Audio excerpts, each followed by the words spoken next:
Okay, Esperide, I am so happy that you have accepted my invitation, and thank you very much that you are here today. La ringrazio. Con te. Con te, Valentina, and thank you. It is a real pleasure for me to be here. Yeah, thank you very much. Thank you. You live and work in a very interesting place, in an exceptional and unique place. I would say I'm talking about Damanhur. It is a very big community now, and as I know, nowadays it is Damanhur has the status of a federation. Yes, is that right? Yes, I've been living there for 27 years, Yes. so a big part of my life. The status of a federation is something that we have created for ourselves. Yes. Because we live in Italy, so we are still Italian and with the Italian rules and regulations. But we are a federation because we understood that in order to continue to grow and to really have the quality of relationship that we like to have among people, it is important to know each other. So now we're 600 citizens, many. And so we have created different communities. Each community is very unique because some are very focused on nature. Others are more focused on self-sustainability. So different characteristics, and each one of the community recognize themselves in a greater Damanhur, so that is the Federation of Damanhur. And also this model makes it possible for us now to think of having other sister communities in the world. Because if you're a federation, it's already the idea that you have many different parts. So communities created by us, by Damanhurians, and also community created by other people in the world. They want to have a connection with us because we have so much experience. Ah, yes, understood. So we made many mistakes. Yes, of course. And so maybe now we can help others to do the process with less mistakes, Okay. Yes. with the experience that we have. Okay, understood. And I know that Damanhur is famous for the Temples of Humankind. Yes. But if you don't mind, I would like to talk about it later. I would like to ask you first, what was the main idea of creating this place? What was Damanhur created for, if I can say so? Yes, and the two things you're saying, Damanhur and the Temples of Humankind, are the two aspects of the same thing.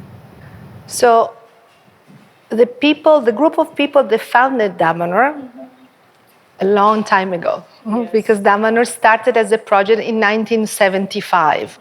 And then the community started in 1979, the temples in 1978. Ah, okay. Everything, the temple started even before people went to live together.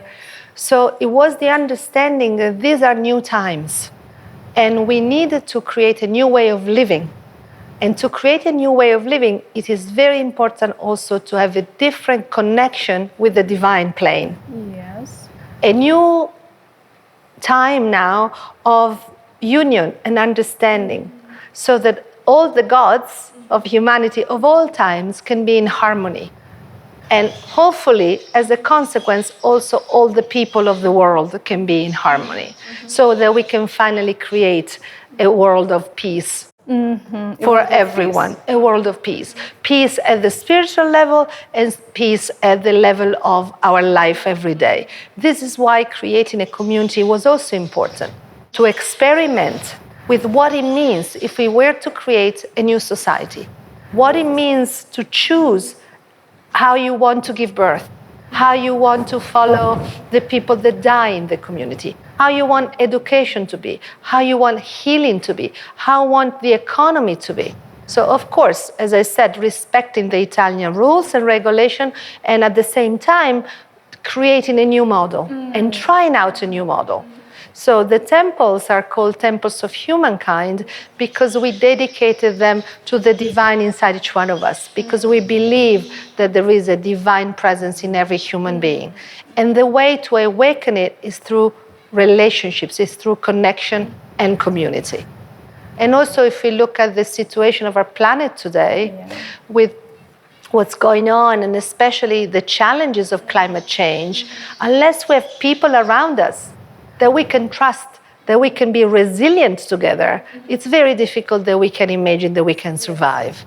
So communities in this sense, intentional communities, communities of people that have a common objective, we feel are the fundamental step, not only for evolution, also for survival. I heard one of your interviews, and you were saying about spiritual awakening, and you were saying about being aware. Yes. And as I understood, for you, it is important to stay in this condition at any moment. And I would like to ask you to be aware, awareness. How can you explain it? What does it mean? I feel, and we feel in Damanhur, that now very often we spend most of our life asleep.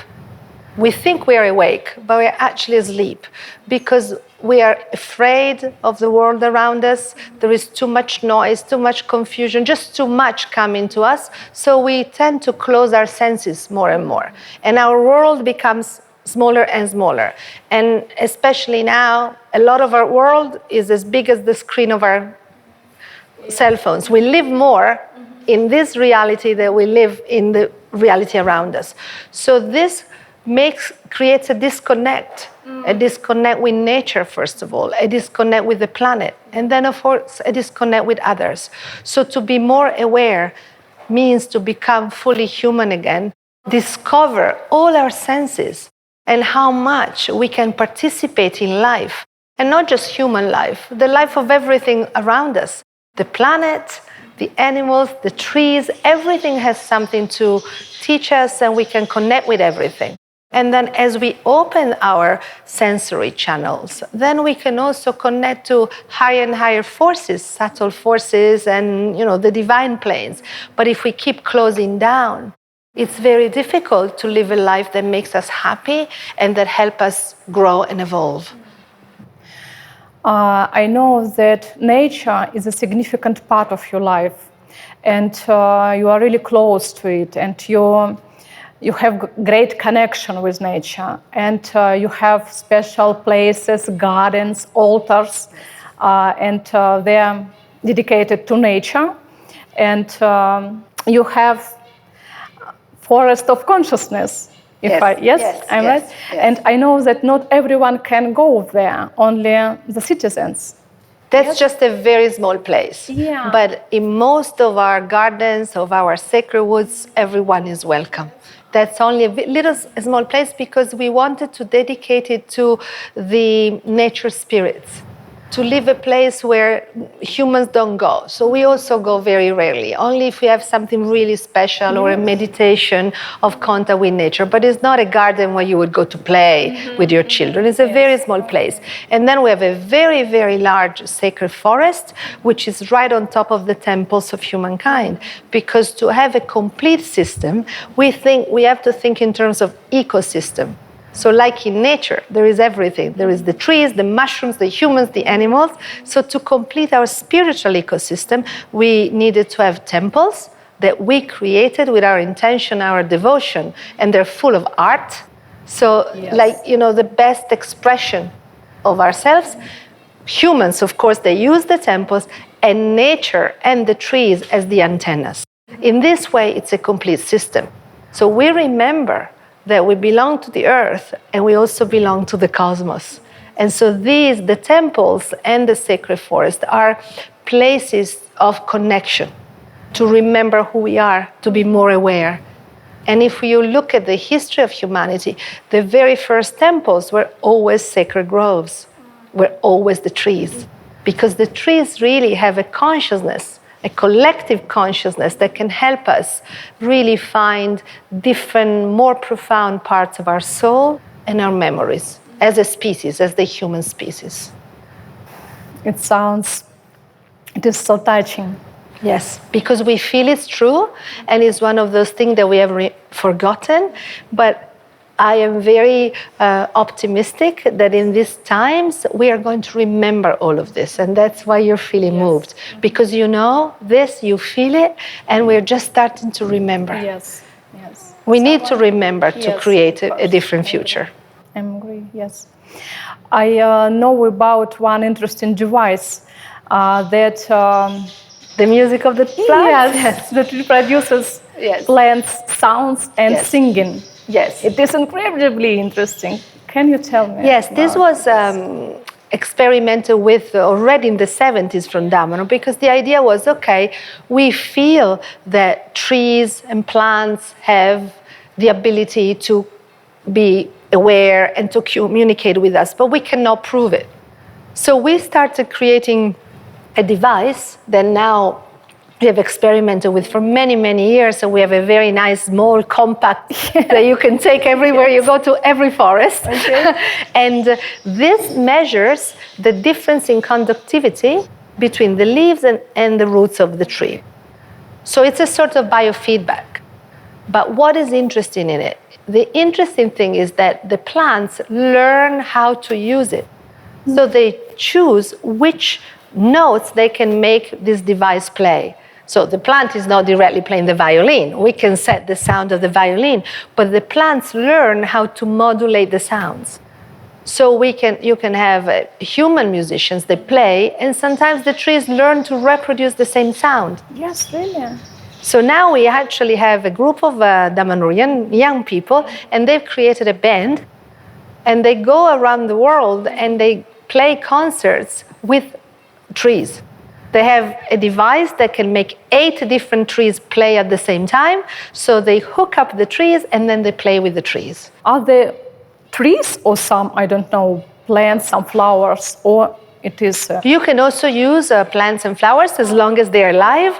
It's interesting to see which different voices they have, because big trees normally choose very low tones, and the flowers sometimes choose notes that are very sparkling. La, la, la, la, la.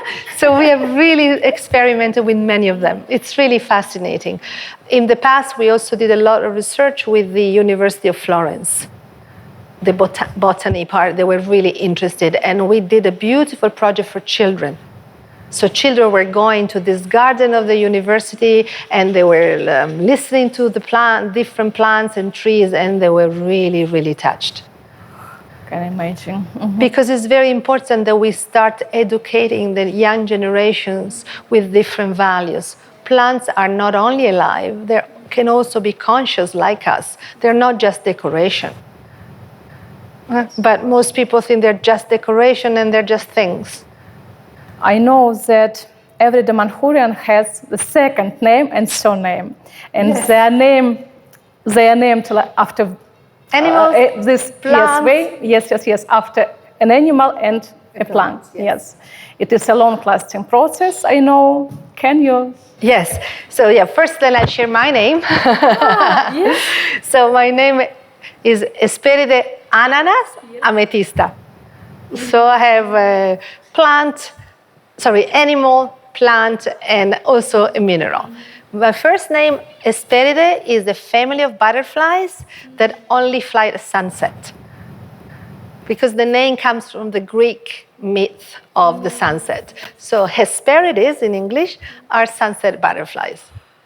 Ananas is ananas, Yes, right? okay. Because I chose a name that had the quality of sunset.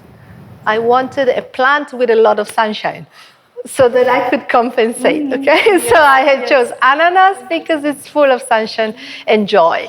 And then as a mineral, I chose amethyst because it's a close. yeah, I always loved Yes. this stone, so I'm very happy. And this is a very interesting frequency. So the idea is that as we grow spiritually, we change.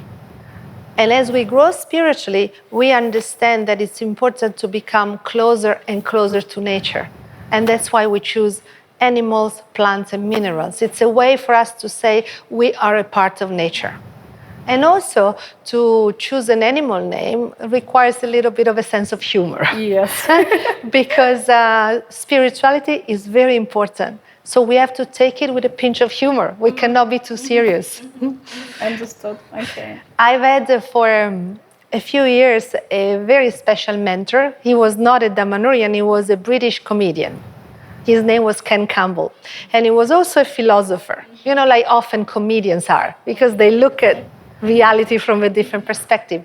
And he used to say to me, remember, this is way too important to be taken seriously. So this is, and so the idea of changing names is a little bit like this. Returning to the temples of humankind, I know that every temple is a unique and dedicated to different elements or forces of nature. There is a temples of air, a temples of earth, spheres, and so on. And I'm interested in some ordinary things. How did it start? How was the process going? And I think you needed some special equipment, engineering, and so on. There is nothing ordinary about the temples. Yes. Because the temples were excavated completely by hand. I did not participate in that. I joined the community in 1992, so the largest parts of the temples had already been excavated. And when I saw them the first time, I could not believe that this was possible. And we have counted 2 million buckets of rock. I don't know if you can imagine. So this was a mountain. There were no caves. And in 1978, it was the beginning of August, and the founder of Damanhur, Falco, with a group of other people, were sitting, and they saw a shooting star. And Falco said, "This is the sign I was waiting for." And the other said, "The sign you're waiting for what?" And he said, "Oh, well, the sign to start excavating." And they kind of thought he was joking, but it was a nice challenge. So they basically started excavating immediately. There was the mountain there, and they started digging. And they didn't stop all night.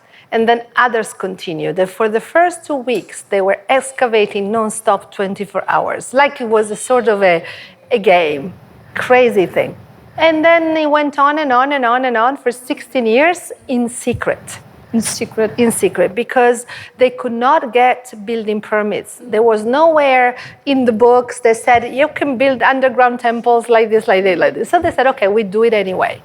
And then after 16 years, a member of the community that had left 10 years before started to blackmail, and because he wanted money. So he said, your temples are secret, and if you don't give me money, I'm going to go to the police. So the community, of course, decided not to give him any money, so the police arrived. And they arrived at 7 o'clock in the morning with many, many carabinieri, and it was a big thing in July of 1992. And they entered, but they could not find the door because that man had left 10 years before. So they had changed. So they couldn't enter. So the judge that was with them said, okay, if you don't open the door, I have explosive here, and I'm going to put explosive all over the mountain till we find the temples. So, of course, everybody said, no, no, no, no. And they opened the door. And upon entering, the judge said, very good, this is the end of Damanhur, because he was convinced that Damanhur was, a bad thing, or he could not understand. He went into the temples. When he came out, he was crying. Oh, yes, really? It was a miracle. And he said, I am so sorry. I had no idea what you were doing. Now I'm going to do everything I can to help you. And so he protected the temples, because then it took 4 years to find a legal solution for all the permits.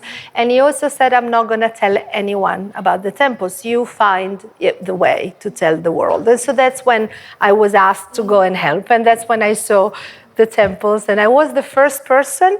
There was not a policeman or a Damanhurian that saw them. What was your first impression when you... My very first impression was, these people are crazy. I could not understand how it was possible to find, this was the beginning of the 90s. And the 80s were years of a lot of superficiality. People were thinking only about money, and maybe you remember something, or very superficial years. And so it was very hard for me to understand, who are these people? They're doing this, and they say that they're doing this as a gift for humanity. And I was really intrigued by them. And I'm a sociologist. So I thought, what is this? How interesting. I want to study these people. And then also the temples, especially one of the halls, when I was there, I felt it was a place that I knew, even though, of course, I couldn't remember from where. But it had a feeling of similar and yes, having found something of myself that I didn't even know I had. Very strange. And so that also intrigued me very, very much. And so I accepted to help them. And my first approach was like a job to work for them and help them save the temples. But then I, little by little, got to know more, and I really fell in love with the people, with the project, and I felt that that was my place. So I'm still there 27 years later. But I really understood that there's nothing ordinary about the temples. Yes, I'm sorry. I think it was a very nice way to say, because this is why it's so special. The instruments that were used were very ordinary, yes, because there were buckets in the beginning. Yeah, really. For rock, to take out the rock by hand, and then they had hammers, electric hammers, and that's all there was. Everything always, nothing else. Nothing How else. it was possible to... Exactly, I don't know. That's why I thought this is not possible. It is just belief. It's belief, dedication, devotion, and also the most amazing thing is that they had no engineers. No engineers? No. Nothing. So but now or later? So now we still don't have any engineers, but we have architects. And we have a great project to build a new temple, this time in a place that's already excavated. It's a big, big hole that was left by a quarry. They were excavating before. And now they left a big hole in the forest. So we want to restore all that place. And we want to create a temple dedicated to concordance, agreement. Yes. I know that it's a new project and you are very inspired. For us, very important. Yeah. This project of a new union of all the people of the world. So inside this new temple, we are going to build a parliament of the indigenous peoples. And we are already inviting shamans to Damanhur and representatives of indigenous people to come and do ceremony in Damanhur to leave a copy of their knowledge and their wisdom. Because we need to retrieve the knowledge of these people that have always been living in harmony with nature for the future of humanity.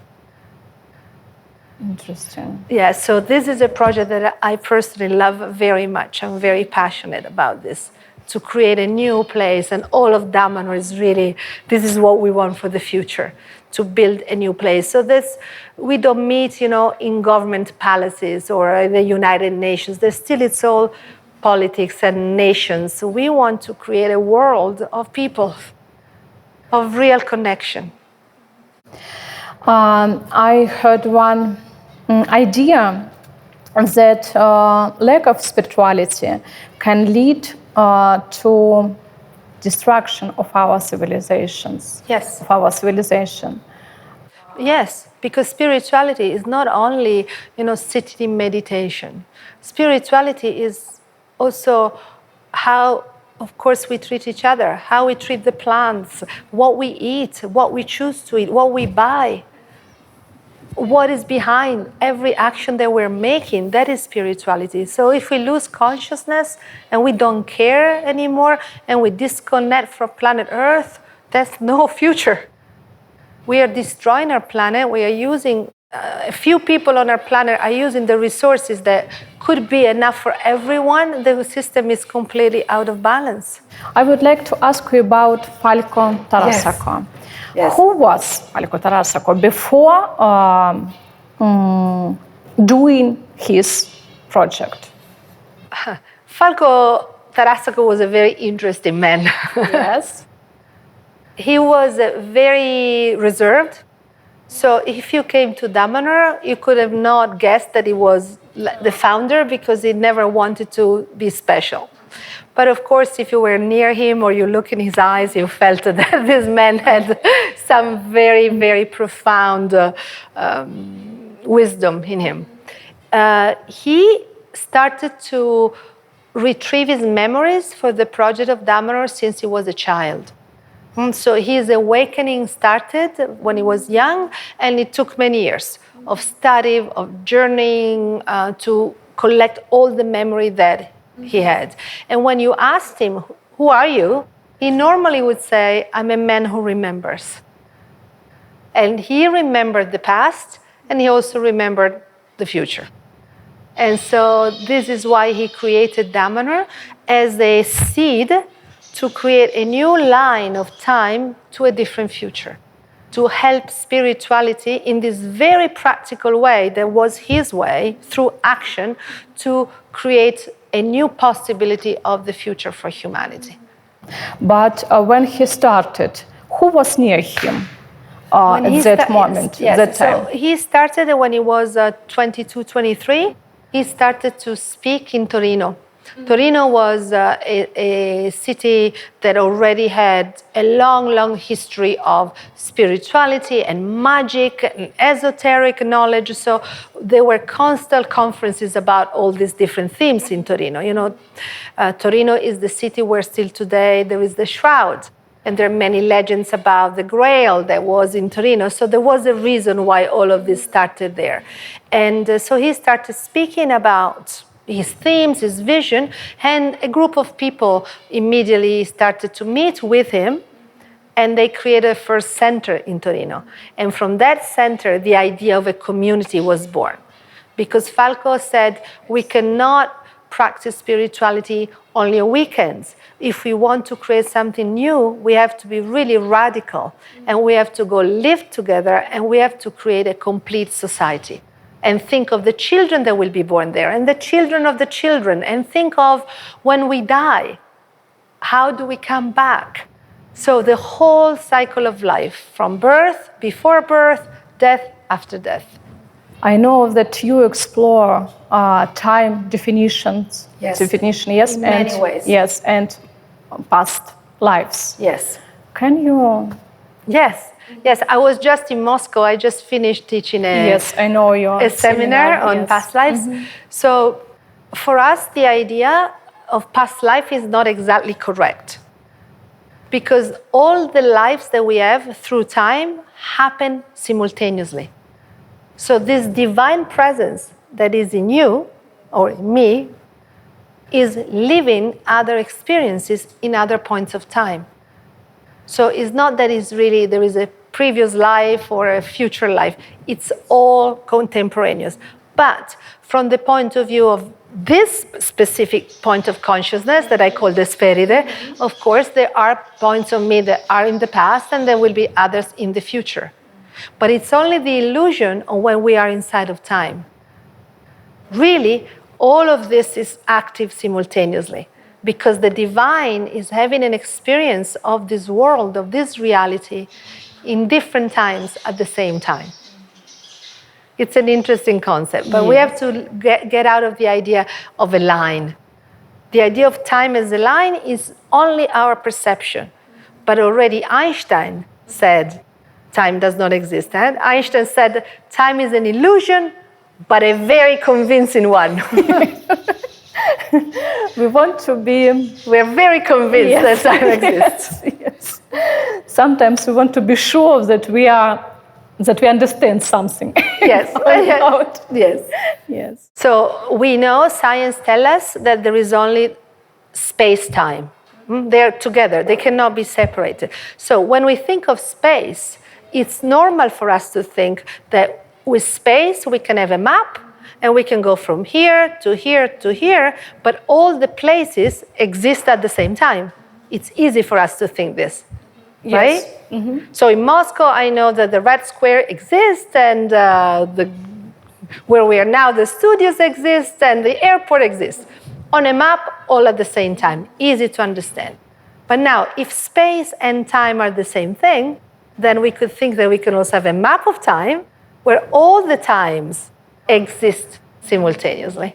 With just the other aspect. It's more difficult for us to perceive because our senses tell us there was yesterday and there's going to be tomorrow. But it's an illusion, because really all we know is just the now. Yesterday, we remember. Tomorrow, we project. So it's a very interesting theme. I find it very fascinating.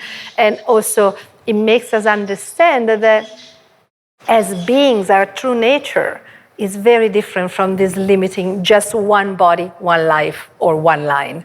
The temples of spheres is the heart of the temples. The heart, yes. The heart, yes. yes. And exactly there, all synchronized lines are connected together. Could you tell me more about these synchronized lines? Yes. And maybe some energy flows, and maybe about... Milanite. Yes, Milanite, yes. Yes. Our planet is alive. Yes. And we are convinced that our planet and every living being on the planet follow a grand plan, a project of evolution. We are not here by accident. Humanity evolves, planets evolve, everything evolves. How do we evolve? And how do we follow this plan? There are codes and informations and energy that come to our planet and to us from the cosmos. They don't come by accident, they come through special highways. We call these highways synchronic lines. So the synchronic lines come through our sun, because they all come for planet Earth. They come through the sun, but they come from much more advanced part of our galaxy. They come through the sun, they reach the Earth, they are around the Earth, they connect at the poles, and they also connect inside the Earth. So the system is very complex. And it brings information for everything that has to do with evolution, complexity, understanding, ideas, and also souls come through them, because the soul is really information, right? It's an information that connects to a physical body. And so there's energies and information through the synchronic lines. The temples have been built to create a special gateway so that all this new information for evolution of these new times, also this new connection with the divine forces, can be available for the whole of humanity. That's why the Temples of Humankind. And that's why we build them underground, because in that specific area, the synchronic lines meet underground. And it's 4 lines that meet there. There are 18 lines around the planet, 4 meet there, and there is only another place on planet Earth where there are 4 synchronic lines, and that is Tibet. Yes. And if you think of the Tibetan civilization, they also built amazing portals of consciousness, all their temples and the Tibetan civilization. Unfortunately, that is not in operation anymore because the temples have been switched off. The Tibetans have left. So it was necessary to create another big portal for humanity, and that's why the temples of Damanhur have been created. This is why Falco was given this mission by, the conscious that sent him and others, of course, to build a new gateway, a new temple for the new times, for the new codes. Thank you for this question, because I really like to be able to say this. I know that there are some spheres that exude love, and they can connect people with love. And I heard that it is so inspiring. Yes, well, I don't know if there were spheres that can connect people to love, but I would say that the temples are a place of love. And our understanding of love is also that love is an intelligence. So this intelligence of the universe that wants us to evolve, it's also a special quality of love. This is not the ordinary love, and then attachment, but it's really an alchemical quality that we can distill as human beings. So that is, I think, what you can feel and perceive in the temples. And it's a feeling that is very profound because it makes us feel who we really are. That we are much more than this, and that we are just one. I know that human weaknesses or shadow aspects of a person are depicted in the whole of metals, yes. And some of them are hypocrisy, insincerity, manipulations, yes. Well, and so on. And I would like to ask you, how do you work with it, if you work with it? I'm asking because as a psychologist, I know how important to take shadow aspects into account and to learn to accept it, not act out. Exactly. Not to act out, yes? Yeah. And otherwise, we will always project these features onto others. And Absolutely. yeah. Absolutely. It's the same approach. So, you know, very often when we hear New Age movements, and we're not New Age at all, they say, oh, everything that happens is good, everything is fine. No, it's not always everything fine. We have to understand that inside of us, we have the divine light, but we also have what we call an anti-life principle. Yes. And the anti-life principle... It is anti-life principle. Yes. Yes, because it's not the normal opposition of the yin-yang, the day and the night, the masculine and the feminine. We live in a world of apparent oppositions, but these oppositions create the energy for evolution. This anti-life part is really what disconnects us, what makes us, instead of evolve, becoming more and more separate and less luminous. Yes. And so it's very important that we are aware that we have it, yes, and that we make choices towards the light part. Otherwise, this aspect will always overtake us. And actually, the worst illusion that there can be is the idea of being perfect, because that's the greatest denial. We all are incarnated because this gives us the opportunity to evolve. So we need to accept and transform. Absolutely. So when we represent the negative aspects in the temples, we always put them inside a containment of symbols of Damanhurian sacred language for positive qualities. So that's the idea. We know we have them, but we also have so much light in us that we can look at the shadow and transform. And also, we also think that in this time, so we're very lucky, because there is enough light coming, enough codes of evolution, that we have to be aware of the shadow, but we don't need to go into shadow work to transform it. We can concentrate more on positive actions and things that help us grow and transform, and that will contain the shadow. The last century, it was very different. Okay. So as a psychologist, you know, there's been very, very important and very shadow work. We feel it's very important to know we have a shadow, to contain it and concentrate on the light to transform. I know that you have your own language. Yes, we have a sacred language. Ancient language that came from esoteric knowledge. Yes, that was part of the memories of Falco. So part of the things that Falco remembered and that he brought to Damanhur was the sacred language. And then we had many people working together, and they received more symbols and to use it and to see how it works. Yes, but we don't use it to speak. You know, it's used to meditate, use it for meditation. Yes, and a lot of it is used in the decorations of the temples. So even if it looks just like decoration, actually every time is a writing. So if you know this language, you can understand the meaning of everything in the temple. A door also, you know, like the frames made of iron of the doors are also symbols of this language. So you can read everything.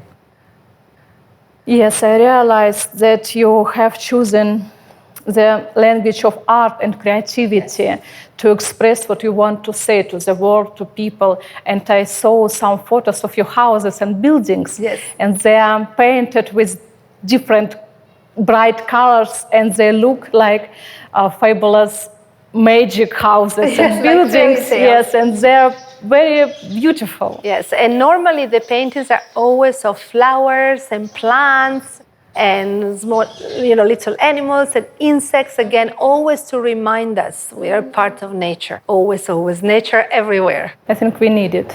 We really need it, yes. We really need it. Yeah. Damanhur is known for various technological inventions, and one of them is selfie cam. Yes. Could you tell me, please, about this? I don't know. Yeah, so Selfica, so I wrote a book about Selfica many years. It is your book, yes? This is you're my right. book. I collected interviews with Falco and other founders of Damanhur that were from the very beginning, and also my personal experiences and the experiences of many other Damanhurians. So this has the story, a little bit of how Selfica started and what we've done with it. So Selfica... It is about Selfica. Yeah, the ancient art of Selfica. So this is all about Selfica. And now there is also another book that another Damanhurian wrote that is more about the physics of Selfica, so more scientific. Mine is more about the experiences. So Selfica is a word that we invented. It's a Damanhurian word from our ancient language. Okay. And what it indicates is the possibility of creating metallic structures, and here you see some small ones. Yes. That can become conduits for energies. Energies that already exist in nature, sometimes energies that come from the universe, but that if we don't build a structure, they cannot interact with us. It's like, when, for instance, now we have electricity. And to carry electricity, we have cables, we have many different ways. Electricity existed also at the time of the Greeks, for instance, but they were not using it, right? They thought it may be Zeus sending a signal because they did not have the conduits. So selfic energies have always existed, but in order to use them, we need to have something that has the ability to tap into them and use them.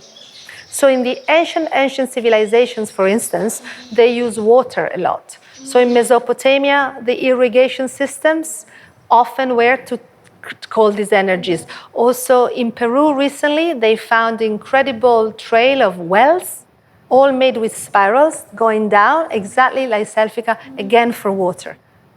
In this time and age, Falco had the memories of Selfica, started to work with it before creating Damanhur, but then with Damanhur and the Damanhurians, he could really do the research. And he's built incredible devices.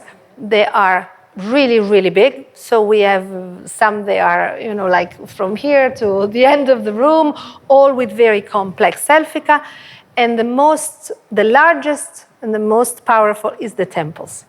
So the temples have 300 tons of copper in the walls, so that is the energetic part. When I said before that we built the temples to be a connector to these energies, it also has this Selfica part so that it can be always active. So the temples are a laboratory. And we use the word temples because we really honor the sacredness inside each one of us. And we also consider temples as technologies, as you said before. Yes. So a temple is a technology to connect to different states of being and consciousness. And in our temple, Selfica is the alive energetic structure that makes it possible. It's incredible, interesting. And you have many bracelets here. Yeah, these are some that I brought with me. These are very simple ones because they are to be worn every day. And we can make every day. Yes, like these ones that I'm wearing here in gold and silver, they are similar. So each one has a function. For instance, this one has the function of helping boost the immune system. This one is for people that suffer from anxiety. Yes. Or extra stress like this. So you wear this only 2 hours a day and this helps relax. You can wear them all the time. This one, for instance, is for people that don't sleep much, not against insomnia, but they don't have much time to sleep. So this helps recuperate energy much faster. This one is to keep your thoughts harmonious and also very good for therapists that work with people that have released a lot of emotion. And this helps keep the aura clean and you don't pick up and it doesn't stay with you what others might be thinking. This is to help the relationship with food. With food? Yes, because people eat too much or too little, but it's an emotional thing. It's not food per se. So this works on the emotional bodies to create a better relationship with yourself so that you don't have that craving for food, specific for food. This is one that I like very much. It's a concentrator of energies to increase creativity. Yes, really. Yes, very, very interesting. This one is to balance sensitivity for people that are too sensitive or too little. Yes, yes. So it just brings it to and this It last helps with balance. Exactly, balance and sensitivity. And the last one I have here in copper, this is one of our most successful ones because this is like 3 different functions. It connects the field of the heart to that of the mind. It balances sensitivity and also allows for a good communication between the different voices that we have in our head. So that you don't have just 1 or 2 sub-personality always, but you allow for a larger conversation and more agreement. Okay. And then the last ones, these are like my selfie here in gold and silver, these rings, and their function is to harmonize the energy fields of the hands. In the hands, we have secondary chakras because all the lines arrive here. So wearing selfie rings helps with that, the fields of the hands, and to keep them more harmonious. So just to give you an idea. And these are just simple ones for everyday use, but we have hundreds of them. Hundreds of them. Yes, we have hundreds of them. And also we have selfie devices for rejuvenation, for prevention. We do selfie energy healing. So selfie really is one of the main characteristics of Damanhur. They're amazing, very beautiful. Thank you, Esperide. I know that dreams are also important Very for important, you, and absolutely. especially conscious dreams. Yes. How do you work with it? And how do you interpret them? Yes, dreams for us are very important because we believe that, as I said before, we spend most of our life asleep. And one of the big sleeping things is the fact that we've lost the ability to also live with consciousness in the world of dreams.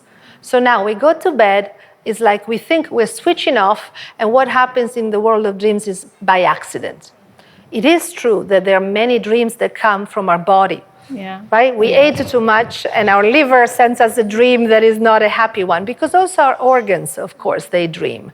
But there is a completely different possibility of continue to be conscious and living in our dreams, because the reality in which we live as divine human beings is the physical and the non-physical. But we forgot that. On our planet, the Aborigines maybe still remember. They were able to constantly move from the 2 planes. So that is the purpose of dreaming in Damanhur, to retrieve for us and the whole of humanity the ability to move between these 2 dimensions. What can you do in the dimension of dreaming? It's basically everything. You can heal yourself. You can give a direction to your life. You can have experience of different states of consciousness. You can do many, many things.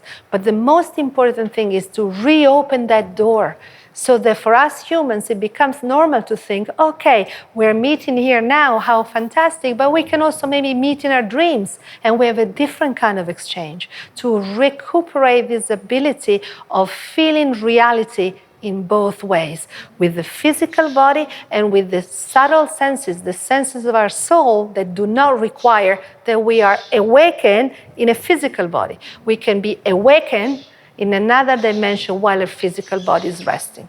This is the fundamental theme of dreaming in Damanhur. And just important to see the dreams, yes, and to remember them. That's different. The dreams, for the psychological work, remembering that, it's a different thing.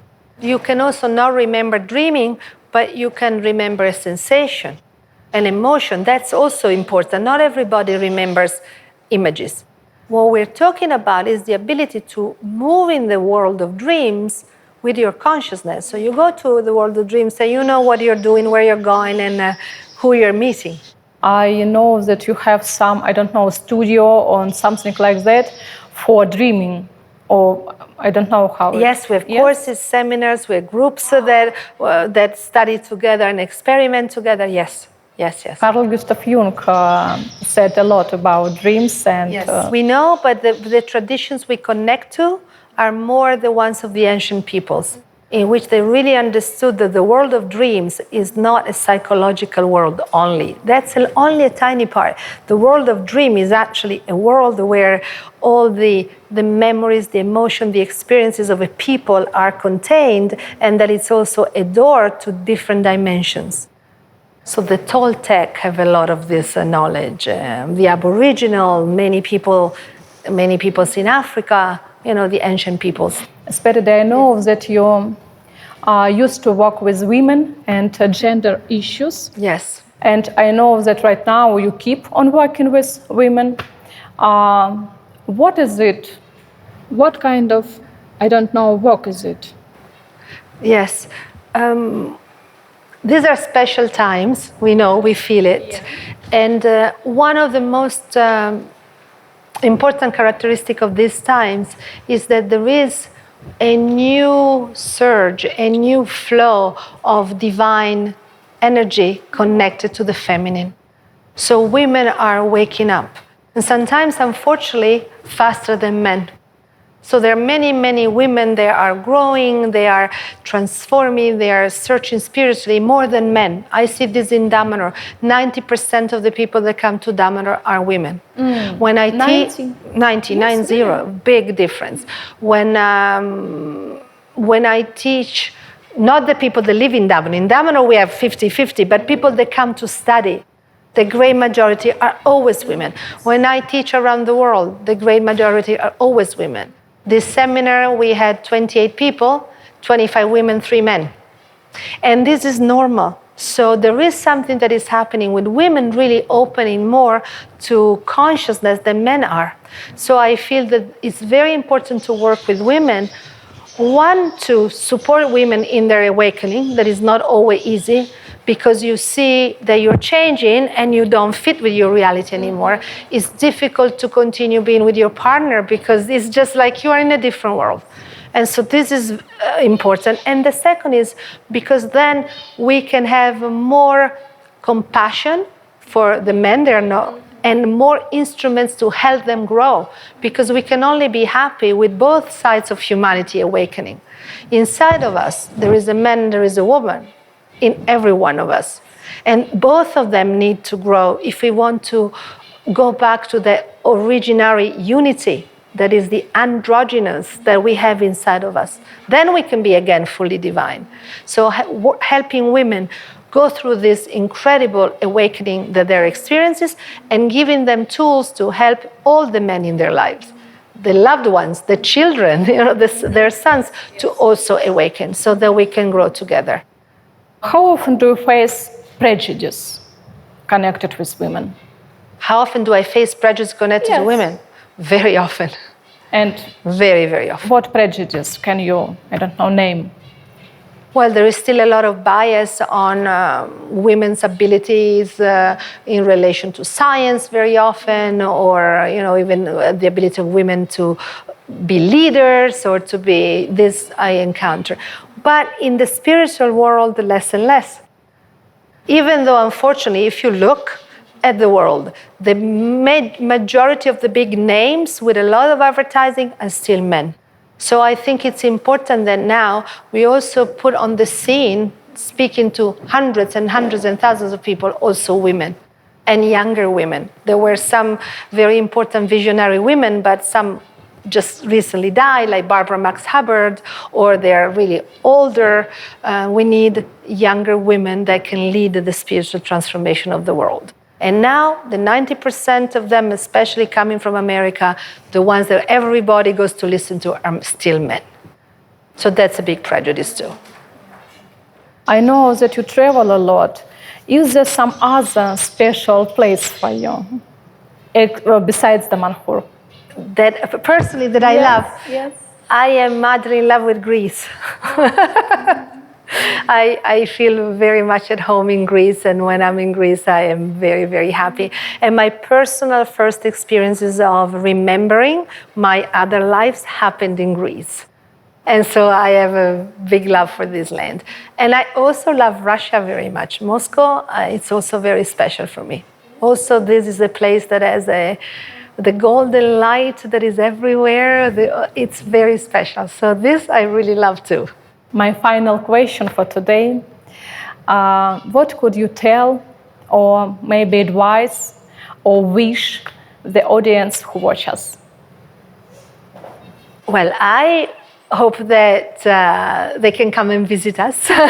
You too, that you can come and visit us. This would be to get hope, to be inspired. Living at Damanhur is not easy. It's not a fairy tale. But what we've been able to do proves that it's possible to live differently, that we can create new societies and new reality. And I think people really need this hope today. Because when we read the newspaper, everything is created to make us feel sad, full of fears, and most of all to convince us that we cannot do anything to change things. And Damanhur shows that it is possible to change things. So this would be my first wish. And the second would be to say, never stop at appearance, especially with yourself. There's so much more within you. There's so much more beauty, talents, and possibility. So don't ever believe people that tell you that is not so. And continue to look and find and follow your heart. Esperide, thank you very much. Well, thank you, Valentina. It's been such a pleasure. Huge pleasure. Thank you very much.